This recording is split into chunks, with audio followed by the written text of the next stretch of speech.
Okay, welcome back. Unconditional Surrender, the Balkans campaign, a 2-turn scenario, and this is turn 2. And if you remember, in order to win the scenario, the Axis have to force the collapse and conquer both Yugoslavia and Greece. In turn 1, the Axis managed to conquer Yugoslavia, but the only way they can win the scenario is to take Athens, and only that will bring about the conquest of Greece and allow Axis forces to win the game. They're very nearly there, but they had not conquered it historically within the first 4 weeks. We forced them to take longer over it due to the plucky defence of the Greek forces in the mountains and the British, the BEF, which were blocking the road to Athens. However, both the Greeks and the British have both withdrawn. British have withdrawn into Athens. I could have actually evacuated them by sea because there's a convoy base there. I'd have had to do that in the same game turn. It would have been possible to do so. Perfidious Albion, some may call it. I just didn't like the idea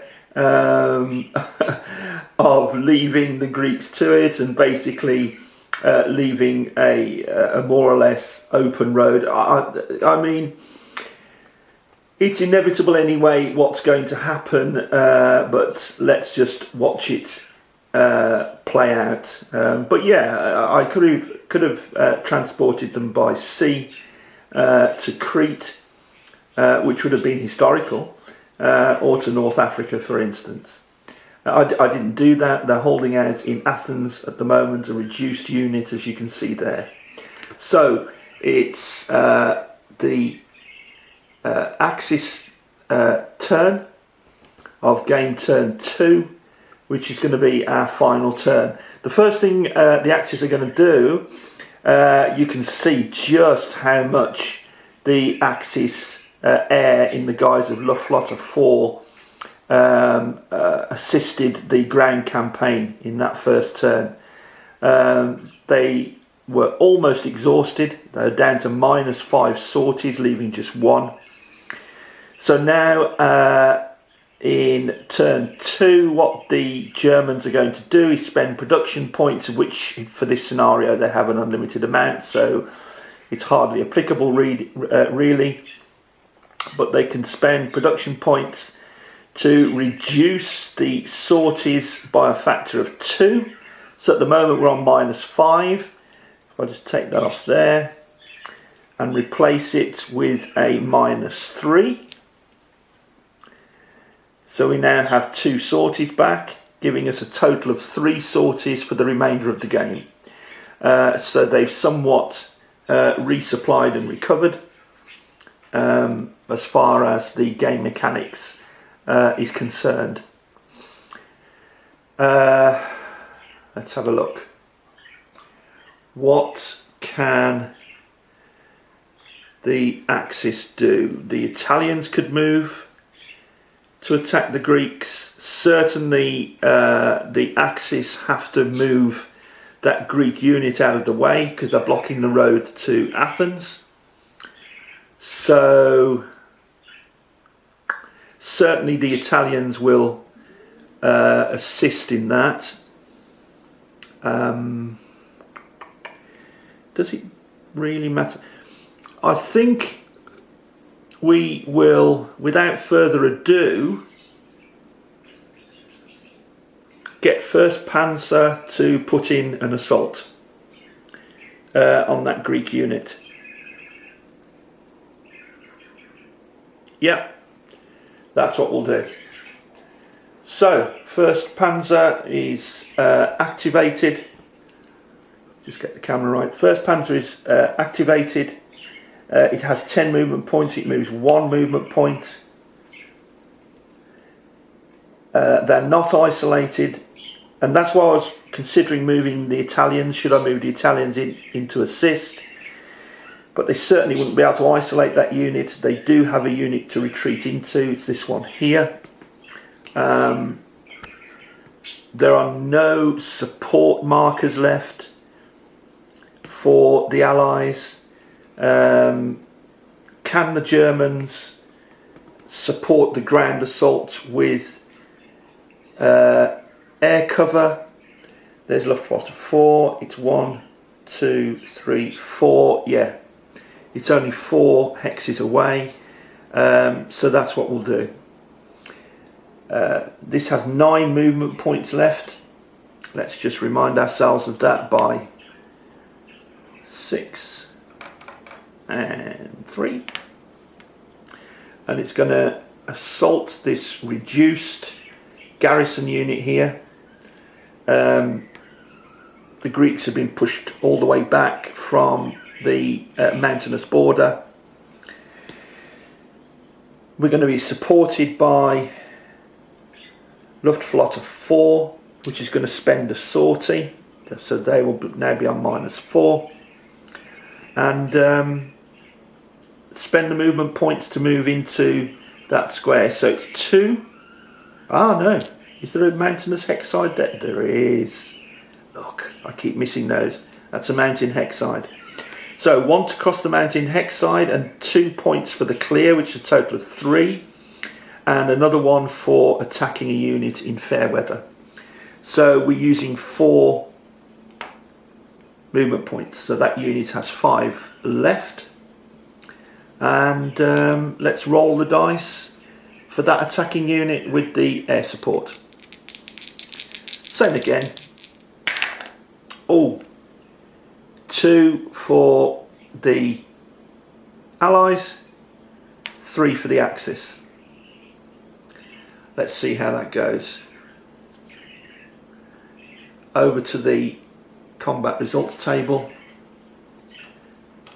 2 for the plucky Greeks.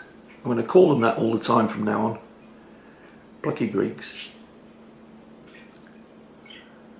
And the Allies, the Germans. So the Germans get +2 for being German, +2 for being an armoured unit, +2 for the air support, and they're now on 10, -1 for crossing a mountainous hex side, -1 again for attacking a unit in a rough hex,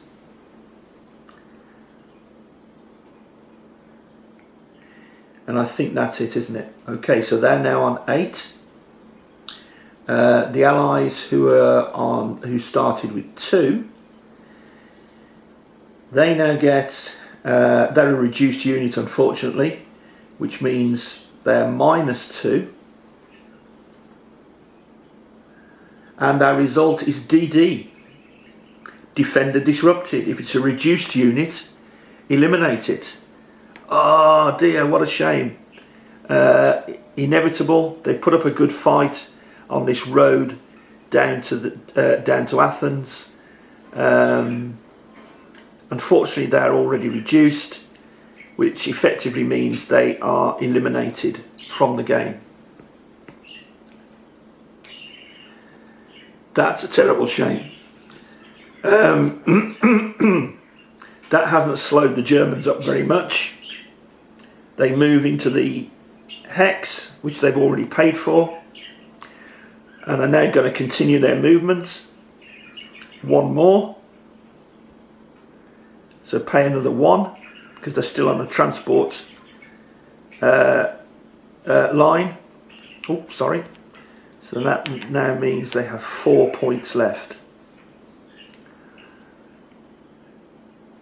They're going to attack the Brits, who are defending the perimeter of Athens bravely, hoping that they might, after all, be able to get themselves taken out by sea.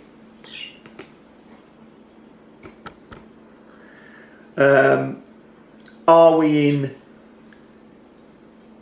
range of air support? 1, 2, 3, 4, 5.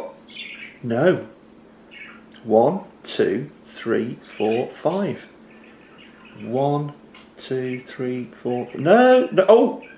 1, 2, 3, 4, 5. Just 1, 2, 3, 4, 5. How many times are I going to do that? The Germans can just get air support from Luftflotte 4, who raised their sorties, or rather reduced them, from 4 back down to 5. There are -5 sorties. 1st Panzer have to pay for the attacking movement points, 2 for attacking into a city.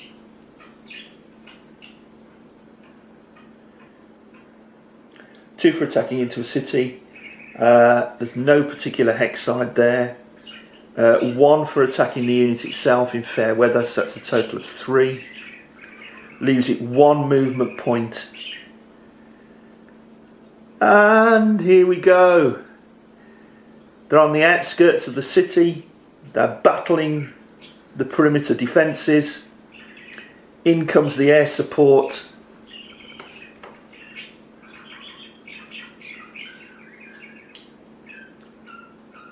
In the guise of Stukas and Heinkels. We roll the dice. It's a 6 and a 5. This is going to be a big one, because that's an equally good roll for the Brits as well. So let's take a look. 6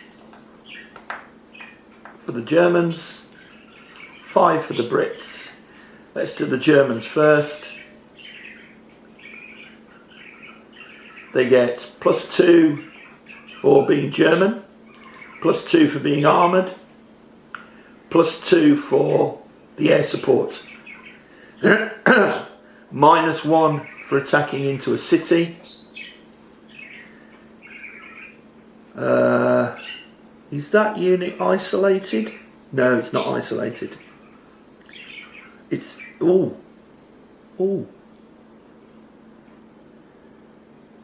Oh, it is. Because although they could go across there, there's actually an area of control. But does it? No, an area of control, zone of control can't go across a C zone. So effectively they could escape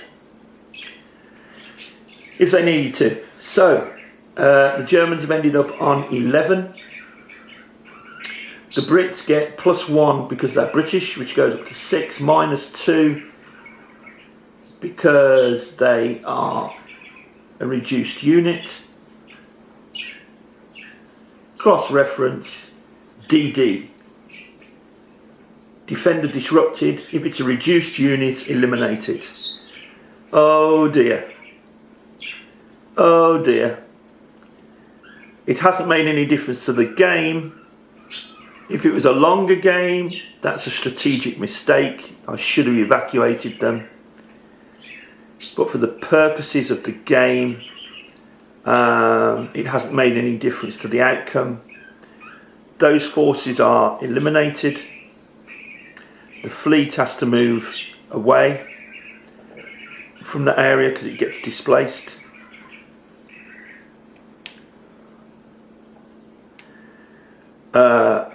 Athens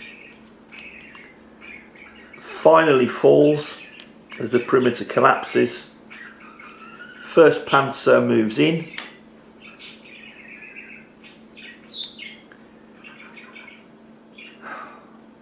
Greek national will drops by 4 because it's a capital city, but the Greek national will was already down to 1. Greece has collapsed. And the Axis have won. The Axis have won the scenario within 2 turns. They've conquered Yugoslavia, mainly by taking, well, completely by taking Zagreb here and Belgrade. They moved down to the Greek border, attacked and took Salonika. Their air cover really assisting a heck of a lot. The Italians attacked from Albania across the Greek border, managed to get into Greece, but were bravely held up by that Greek unit. But then both the BEF and the Greeks had to retreat or withdraw rather, sounds a lot better, towards Athens. But Athens was eventually taken, which means that the Axis achieves its victory conditions within the 2 turns. That was an enjoyable game. I really thoroughly enjoyed that. It would have been a bit shorter if it wasn't for all of the explanations. Having said that, because the rules are so simple and yet realistic outcomes, it really leaves you to think about the game, and that's where most of the time is taken, looking and thinking and planning. That's what makes this game so much fun. And yes, okay, there are those that could complain that it comes down to dice rolls, but hey, you make your own luck, and across a longer game those things tend to more or less even out. Sometimes there's incredible defence put up by weak defending forces which can stymie the attackers, and sometimes it can go well for the attackers, as you've seen. But we changed history a little bit. They were held up a fair amount on the narrow coast road and in the mountains, but in the end the Axis had the victory. Hope you enjoyed it somewhat, and thanks for watching.